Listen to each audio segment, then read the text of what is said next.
welcome to our 2 o'clock panel, Mustang Management and Bait Trapping. We're very lucky today to have Tim McCaffick on the panel with us and Brenda Van Kuren and Rock Hart, who are going to be speaking with you today about a number of topics having to do with our Mustangs out on the range and their management. Perfect, thank you. My name is Brenda Van Kuren. I'm with National Mustang Association Colorado. We're located in Cortez, Colorado. We're a 501c3 nonprofit. We're involved in the Mesa Verde project with the Mesa Verde National Park to help them find a place for the horses that are removed from the park. And so our interest is in safety for horses and humans, and we're happy to assist in placing those horses that are removed from the park in safer options. And that could be to sanctuary, or it could be placing a trained horse with adopters. And so NMACO has been working with the Mesa Verde National Park for a few years now. And this last season, in 2024, the park was able to gather 9 horses, and those horses were placed into sanctuary together as a band.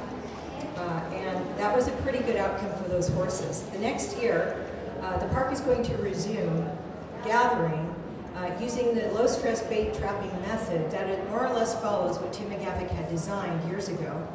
And they're going to be putting their bait trapping setup at a particular location. I think they've already started putting it together.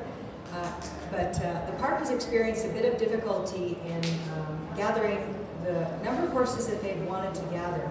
And so if you haven't had a chance, go back and look at yesterday's session. Today should be, because we have a small group, should be a continuation of the conversation that we started yesterday. And so my thought was, what are the next steps? And so Tim McCaffick and Rock Hart had started talking about tools in the toolbox. And so this is a very important concept where we are learning better about what tools we have available for the particular situations.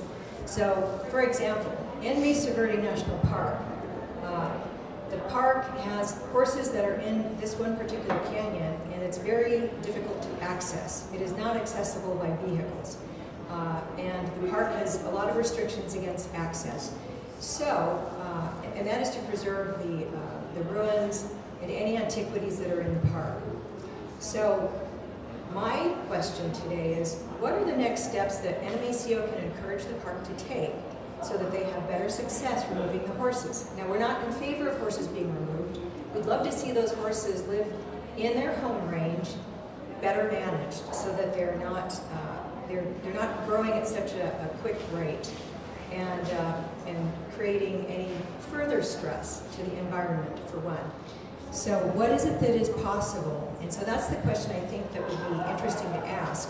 Rock Hart has been developing this wonderful system, and it's basically, the way he described it yesterday was a walk-in clinic for horses, and he can describe that more in detail.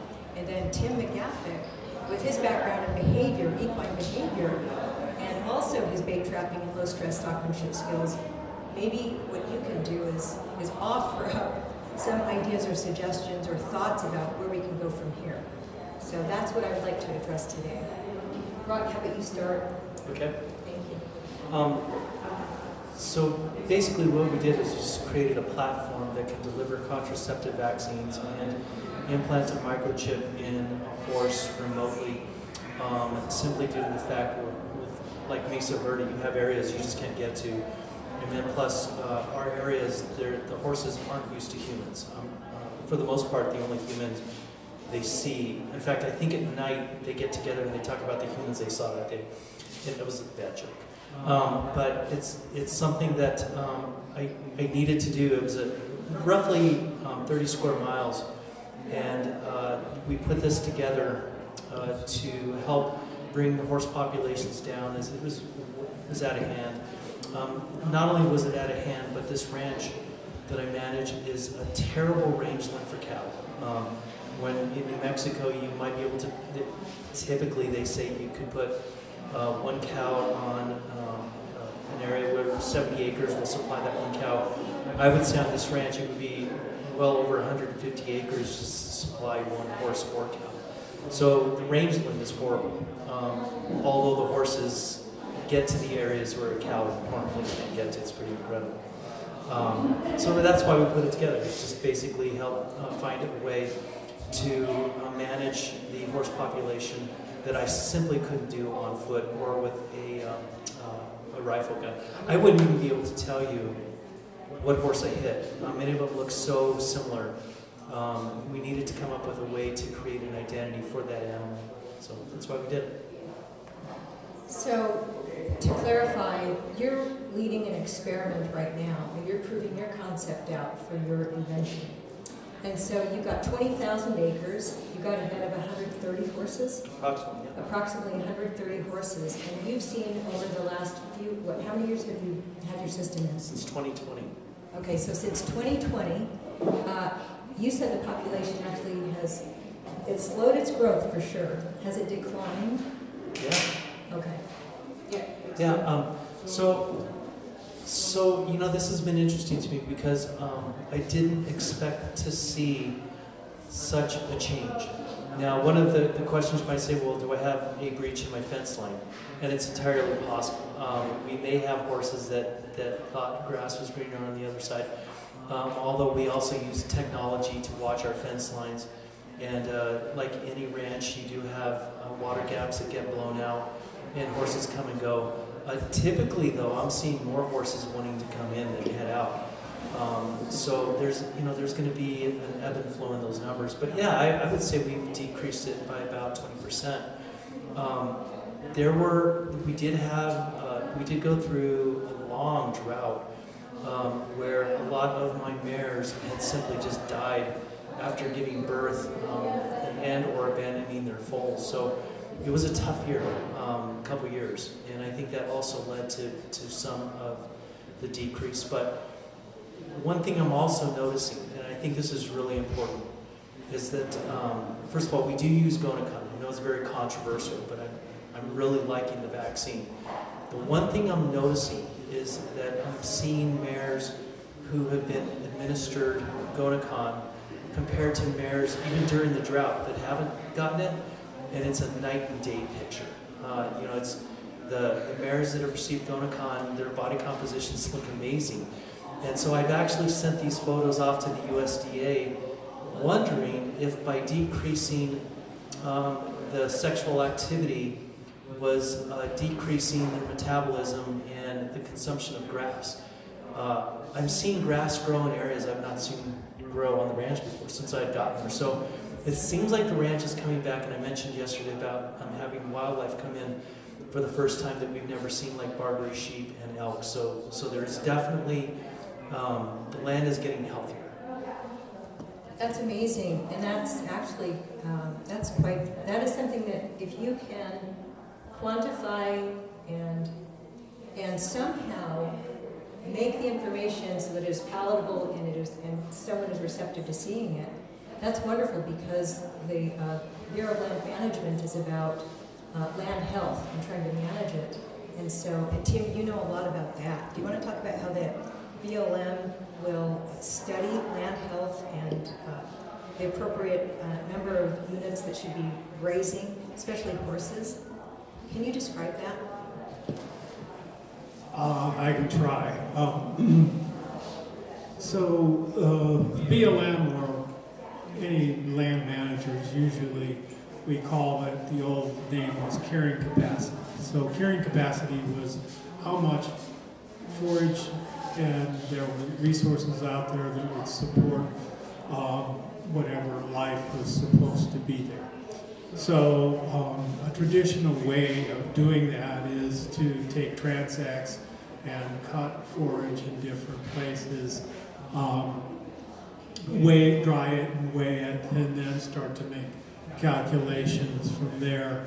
And so some typical numbers that they use, of course, words like animal units, and Brock sort of mentioned that the carrying capacity on his ranch is 150 acres per animal unit.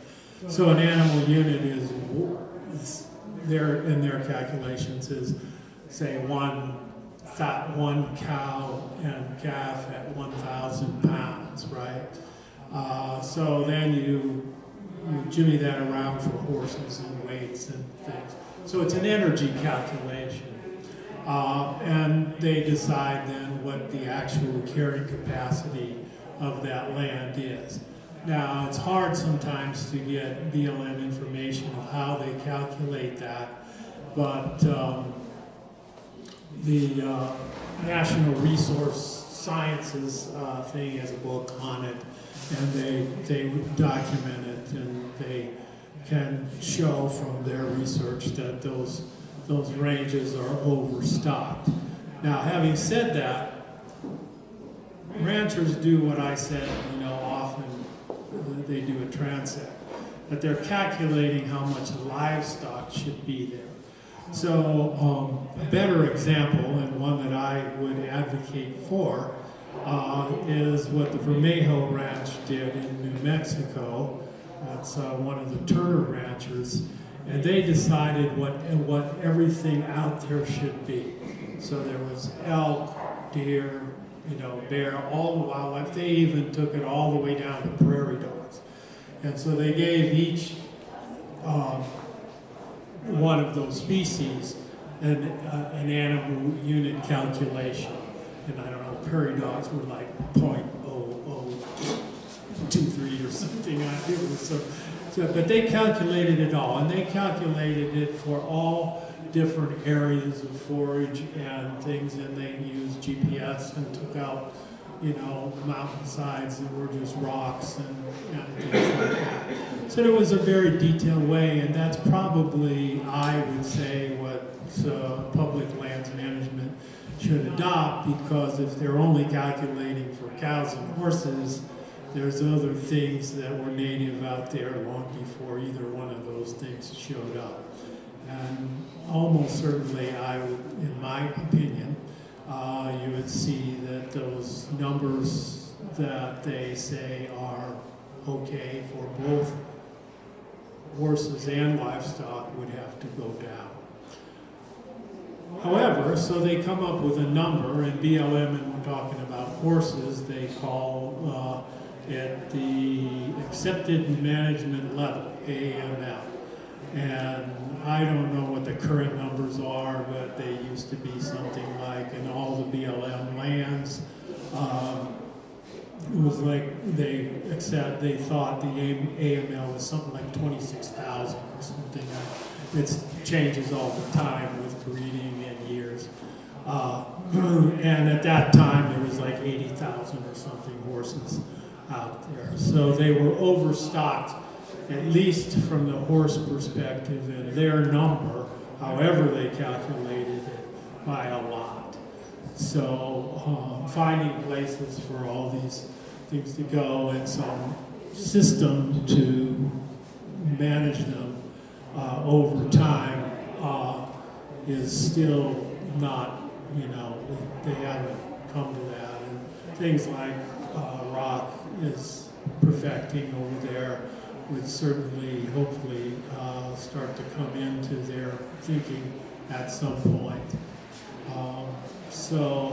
In Basis Verde's case, though, their mandate as a national park is to maintain the antiquities of the archaeology, that word. And their story from the archaeologists is, we need to preserve, there's hundreds of sites out there that we haven't excavated yet, and in our current methods of excavation, we've learned about all we can learn, and we hope to use LiDAR and some other things so that we can do a more in-depth tracking of the peoples of North America, when they came, why they came, what dates they came, all those things they're trying to learn. So in their view then, both livestock and the horses need to leave the park to preserve, so those sites, those unexcavated sites, aren't somehow affected. negatively. So I never heard them, and it might be there, but I personally never saw what they said was a carrying capacity thing for anything, for the elk, the deer, whatever. But things migrate there, of course, as they all do. That's pretty much what I know a little bit about the carrying capacity of that land. But I do have all of the calculations and everything from Vermejo with their permission. If anybody was interested, I could pass that on of how they did that and whatever. And I might throw them a bone here. To their credit, when they did those calculations, they saw, and most of their income comes from elk hunting, right? It's a very good elk hunting. And they calculated that they could only have about 7,000 elk, right? And they had 12,000 at the time.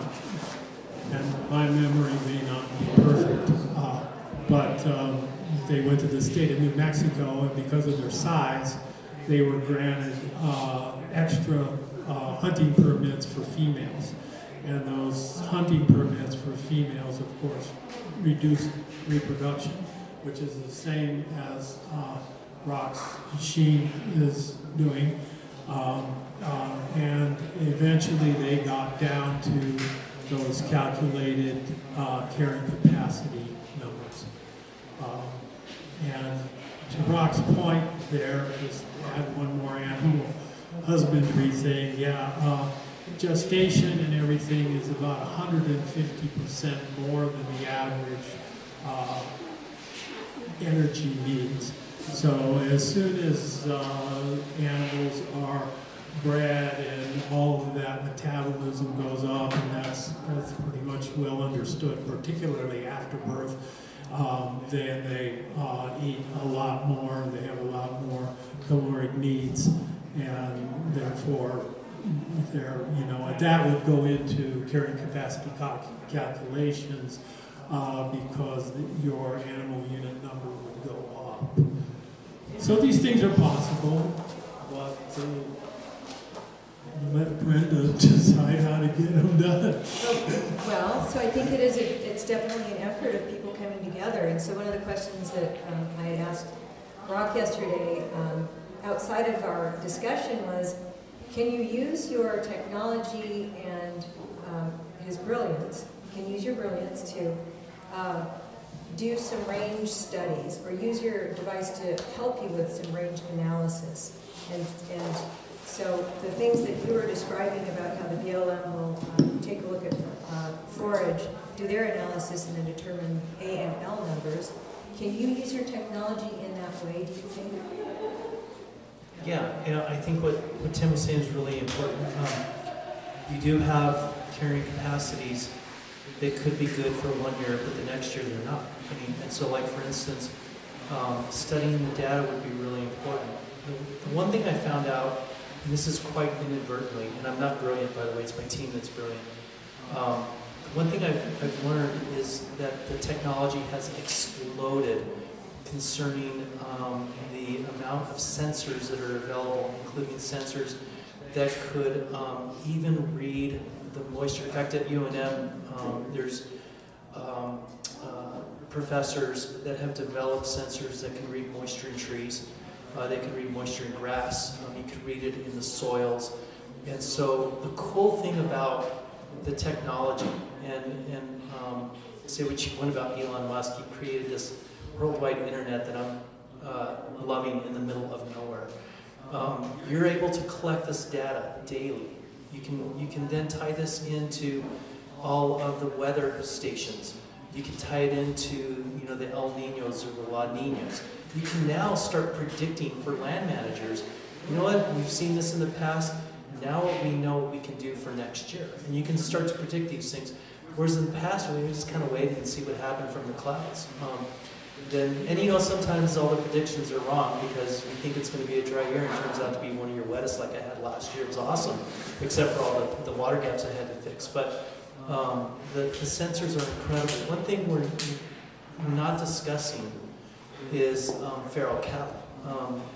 I've questioned a lot of people on, do we know what the feral count is? When you see a feral cow out there, you're assuming it's domestic. And there's a really good chance that not all of these cows are domestic. So with the explosion of technology, if you could, who's ever running their cattle on this place, there are these ear tags that you can read out a couple hundred yards out. So at any one watering hole, you would be able to count the number of cows that are at that watering hole. Then by utilizing the cameras, you can, okay, wait, we got 70, but we're only reading 50. Whose other cows are there? This would also keep who's ever running their cattle on there accountable. I don't know who counts the cows out there. But carrying capacity is only as good as the accountability. That sounded good. So in order to know, what's going on out there, you could easily start counting those animals and verifying. Perhaps the leaser's running too many cows, or I was shocked to hear that at one point, even in southern New Mexico, in the Gila National Forest, that they had 200 feral cows. Now I've seen that number ebb and flow, which tells me they probably don't know what the proper count is. But when they suggested 200 cows, I was blown away. So I suspect if it's happening in the Gila, it's happening in the Jicarilla, the Mescalero, it's probably happening all over the United States. So you're using Starlink to help you transmit data.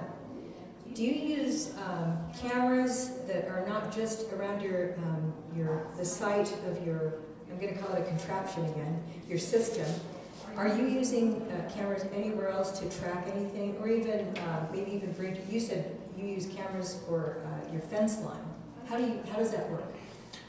So I actually fly a drone with the fence lines, but it's sitting in our warehouse right now. We've built the system where we're going to be beaming this Starlink up to a certain location, and from that location we can pinpoint to other locations. So we can run cameras. We can do water, we can do sensors for... Basically what I'm trying to do is create, instead of a smart home, a smart ranch. So that anywhere we put anything out there, we're able to monitor things from the feral humans to the fence lines to the grass. I mean, and really a lot of that data is numbers. And so it doesn't take up a whole lot of bandwidth. The cameras take up the biggest bandwidth. And right now I'm continuously running 5 cameras 24/7. And so I'm using a lot of bandwidth. So I recognize that I have more than enough bandwidth that I can start utilizing one Starlink communications to do the entire ranch. So we've already built the system. It's in the warehouse. We just need to put it out. It's all going to be solar powered, which is another problem because it's not always sunny. So one of the cool things we've already put into the system, with the idea that we were going to have to go to this sooner or later, but portable generators that would start as needed to keep those batteries charged. The one problem, as soon as you start putting all this equipment, I talked about the feral humans, that's really one of our biggest problems is protecting that equipment. So in that case, I would suggest darting them with the microchip and tracking them. So keep your eye on them. Don't let them get away. So do you have any ideas about what you would suggest that Rock might look into? So you work with the Vermejo Ranch. You know about more about animal behavior, and I assume that you also work with cattle, or you understand cattle behavior as well. So where do you think he ought to turn his attention next?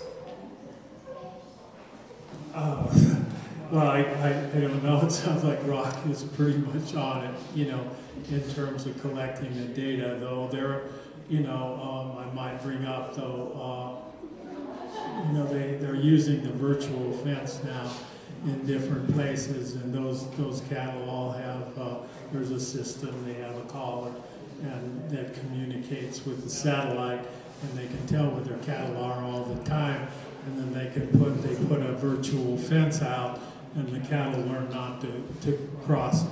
So especially my friends who are using it, you know, they're pretty happy with it. They, you know, it was new when they first started using it, but you know, there was little blips, as you probably experience all the time. But now it's works pretty well. They can move the fence as their grazing needs to change, and the cattle, of course, need to learn, just like anything does about it, and it takes a little while. And you can count the cattle wherever they are. You know, you can see each one of them on the GPS thing. So you'd be able to see if there was, you know, X amount of cattle there and they weren't yours or whatever. You would at least start to get that. A word about feral cattle. I had to deal with a lot of those, and if you think there's 5 out there, there's probably 50. Real hard to deal with. They're really wild. You know, when you try to confront them, they can attack you. I can tell you lots of stories like that. You know, they're not like the cattle you probably see around here where you just walk out there and kind of herd them into the corral or something like that. So those would affect carrying capacity wherever that is as well, particularly on what we would call brittle lands. And the West is pretty brittle, period. Everything west of the 98th to 100th parallel has less than 20 inches of rain per year, and that's considered essentially a desert. So the only way we all survive is through irrigation and that, you know, the snow melt that comes off the mountains. So our carrying capacities tend to be something like Brock was saying, depending on where you are, 150 per AU, 50 per AU, whatever. You know, if you were in Mississippi or somewhere like that, Florida, maybe you'd get maybe 2 or 3 acres per AU, maybe even 1 to 1, but not in the West. So my opinion, again, is that, you know, we need to consider what also should be out there, such as elk, deer, antelope, depending on where you are, and you know, what habitat that would normally support. Wonderful, thank you very much for that information. To me, it sounds like there are a lot of opportunities and there are a lot of tools in the toolbox that deserve exploration. And so I am excited to hear your next step, your next development, and what happens with the stuff that is in storage that you're going to be taking out and putting together. And so I think it's really wonderful. I think we ought to just go to questions and see if anybody has any questions of these 2 experts here. I guess I would like to know, where are we now in utilizing your contraption? The question was, where are we now in utilizing Rockhart's contraption? Yeah, contraption. We gotta come up with a new name. That's where we're at. We're discussing ecosystem or eco-life. I mean, there's all kind of, some people within the USDA calls it a lunar lander, because that's what it looks like. So what we have right now is, and I feel confident, I wouldn't put this out there unless I felt good. Early on, when we first started, I kind of got pushed into a for-profit status. I never even knew about a nonprofit. I'm just a rancher dude. And so we got kind of stuck in that we have investors. So I do have a fiduciary duty to kind of make sure that their investments are bad. What we do have right now is a very good minimal viable product. What we can do is we can administer vaccines from thousands of miles away, anywhere in the United States. Both implant a microchip, which I thought was going to be the hardest thing to do, turned out to be the easiest thing to do. The vaccine, which I thought would be the easiest thing to do, turned out to be one of the hardest things to do. So we have what we have right now in order to start business anywhere. You then mentioned Vermejo Park. We're on the radar. They did contact us. They were having problems with horses going back into the traps. Some of the stallions figured it out and just won't let their mares go back in. So they're kind of looking at us, and we're, hopefully we can help them with something in the future. But what you talked about is one of the no-brainers is utilizing this Wi-Fi signal to encompass big areas. So my goal had always been to have 2 or 3 units on the ranch.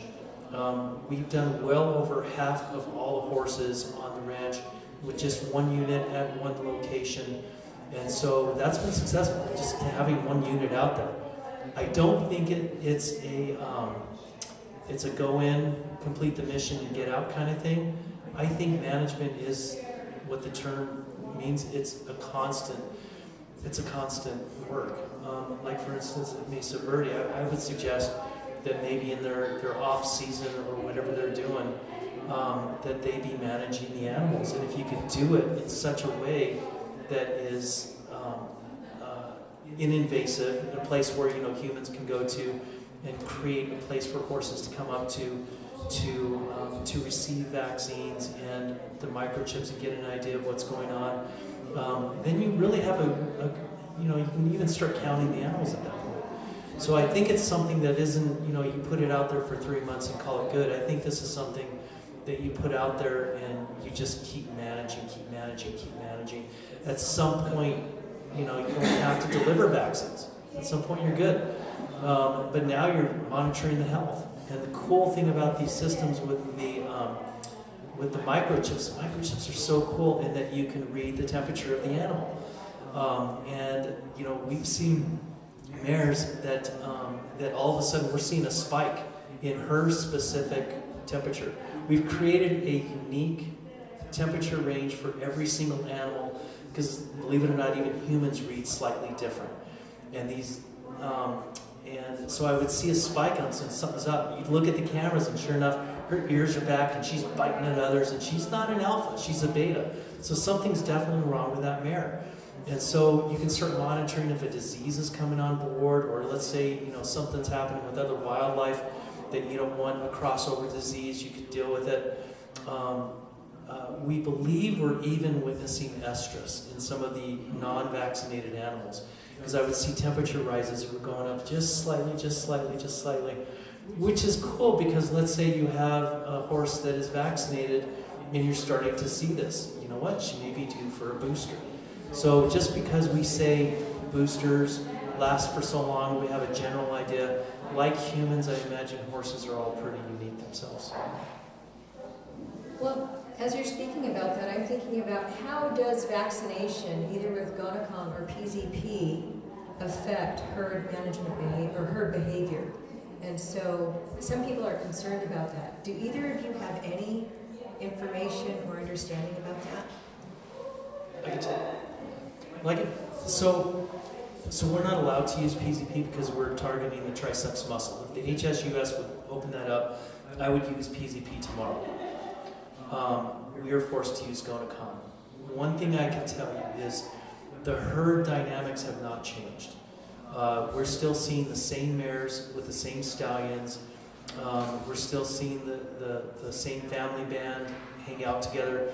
You've seen some of the males get kicked out by the alpha males. I mean, that's very common. They're later showing up with another band. It's kind of fun to watch, what's going on with the microchips. But I'm not noticing any differences. The animals are reacting as they did before. The one thing I can tell you is that on some of my mares, you could see the scars on her back from the regular mounting. And you're not seeing that anymore with some of these mares. So they look healthier. I've had to, on occasion, with some of the younger mares, euthanize because of broken hips, and that's, you know, when you come across it, it's just it's horrible, right? So I'm just seeing healthier animals overall. Bottom line. Well, that's really good.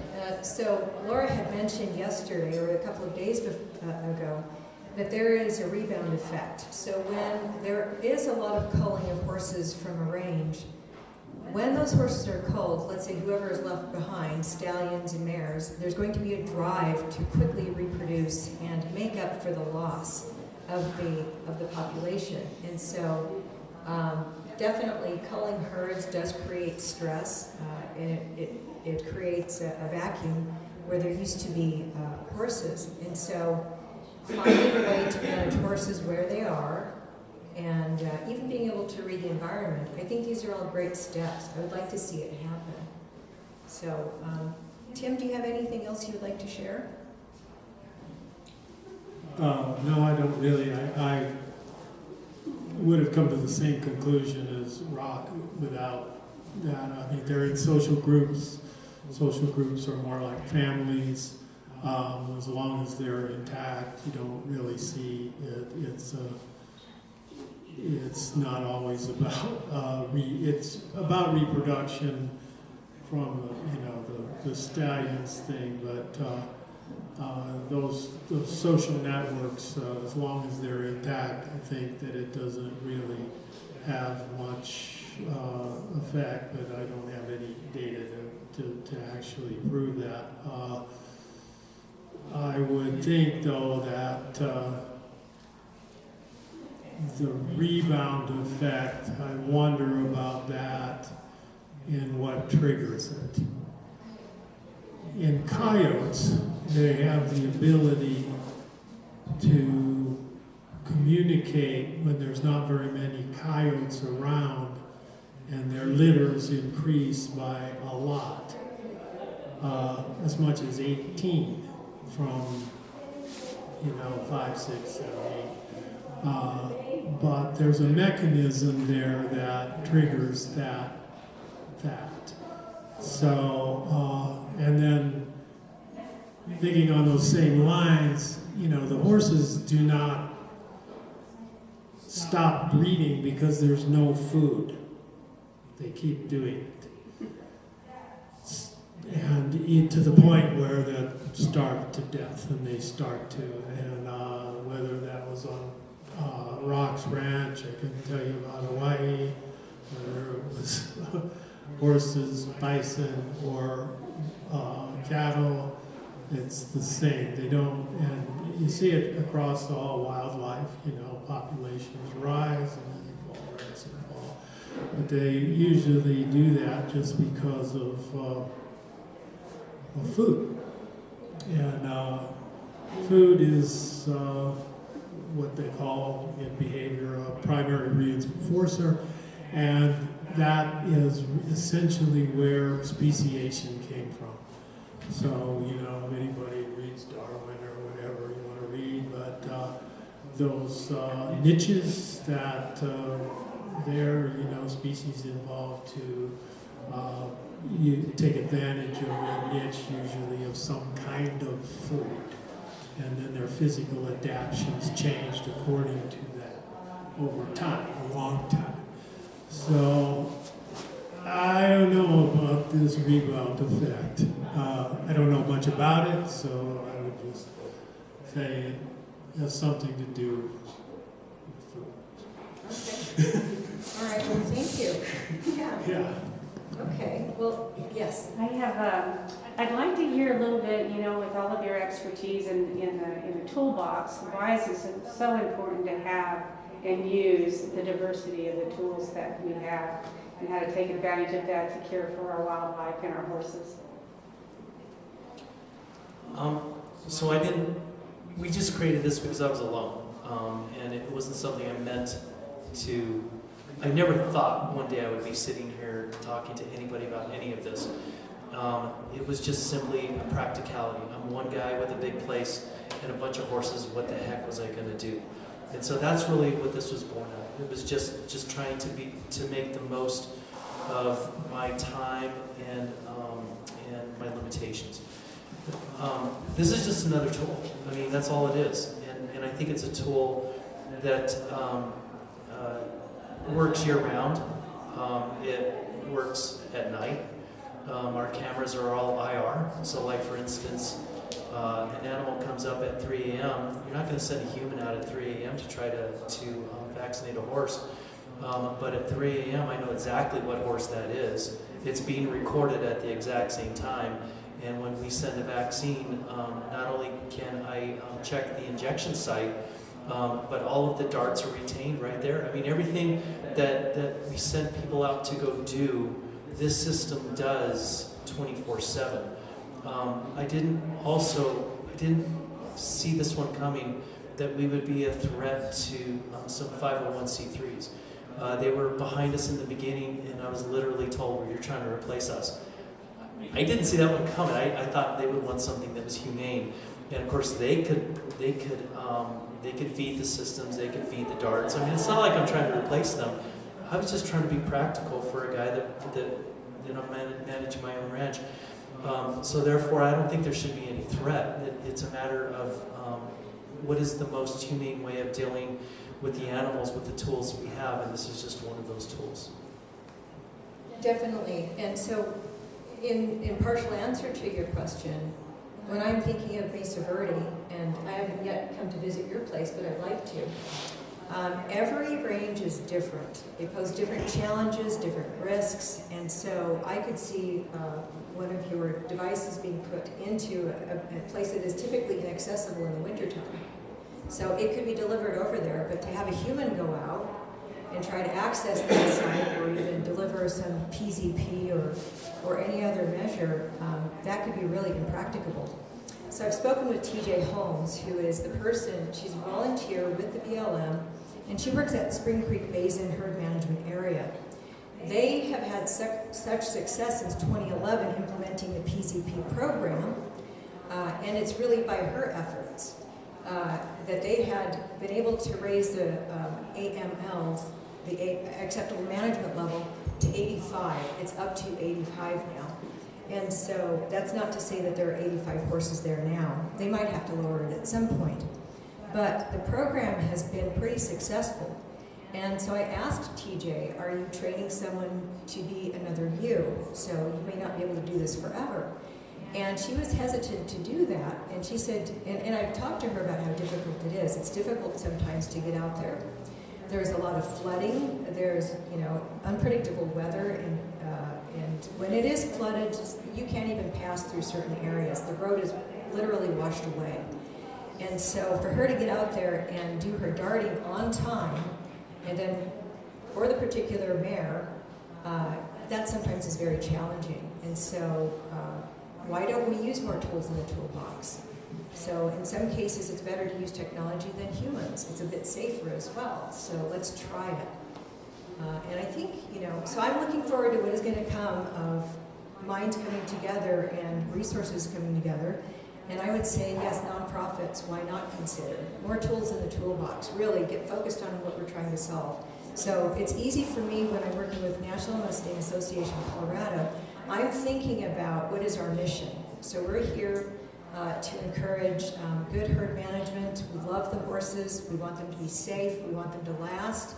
And now we're really delving into preserving genetics and keeping the lineages alive and going forward. I think there's going to be some benefit to maintaining good genetic material among horse populations and also the diversity of them and keeping horses in our lives, even if they're out in the wild. There's a benefit to humans, and I want humans to appreciate it and to embrace it and then to move forward and support it.